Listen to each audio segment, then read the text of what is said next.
ایک آدمی جھوٹ بولنے کی وجہ سے بہت مشہور تھا۔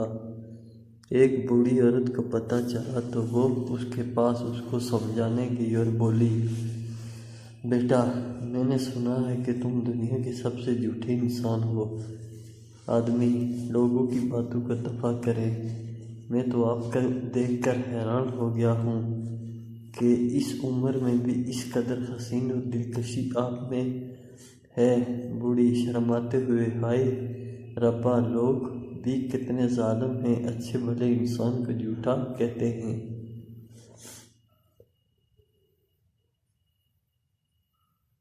ایک لڑکا پیپسی سامنے رکھا اداس بیٹھا تھا۔ اس کا دوست آیا اور پیپسی اٹھا کر پی لی اور پوچھا، یار اداس کیوں بیٹھا ہے؟ دوست بولا، یار آج کا دن ہی مانوس ہے۔ صبح بیوی سے جھگڑا ہو گیا، راستے میں کار خراب ہو گئی، آفس لیٹ پہنچا تو مالک نے نوکری سے نکال دیا، اب خودکشی میں پیپسی میں زہر ملایا اور وہ بھی تو پی گیا۔ دوست، ابے کمینے، پہلے کیوں نہیں بولا؟ ایک مولوی کی بیوی فوت ہو گئی۔ مولوی بولا، سب کی فوتگی کے اعلان میں کرتا تھا، اب میری بیوی کی وفات کا اعلان کون کرے گا؟ مولوی کے پڑوسی کسرے نے کہا، اعلان میں کر دیتا ہوں، یہ کون سی بڑی بات ہے؟ کسرے نے لاؤڈ سپیکر پر تالی بجا کر کہا، حضرات جمالو پاولوٹیتے۔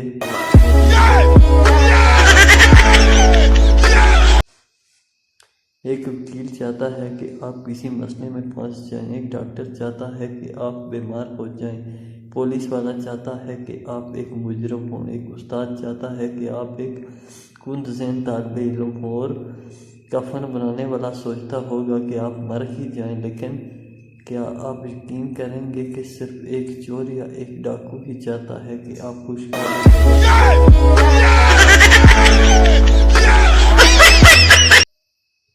ڈاکٹر، کون سا گروپ ہے آپ کا؟ شرارتی کاکا، آزاد پرندے۔ ڈاکٹر، ابے بلڈ گروپ کا پوچھ رہا ہوں۔ واٹس ایپ کی اولاد۔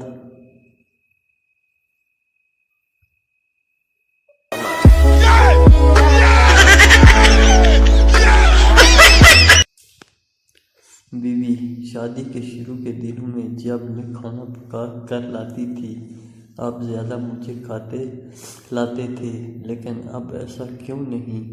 کیا اب مجھ سے وہ محبت نہیں رہی آپ کو؟ شوہر، یہ بات نہیں، دراصل اب تم کو کھانا پکانا آ گیا ہے۔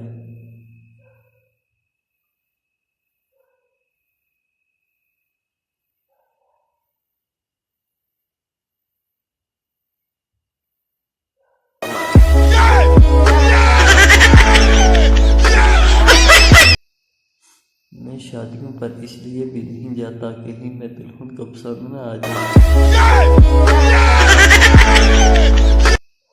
پاکستان ریلوے دنیا کا واحد ریلوے ہے جہاں جا کر لوگ پوچھتے ہیں،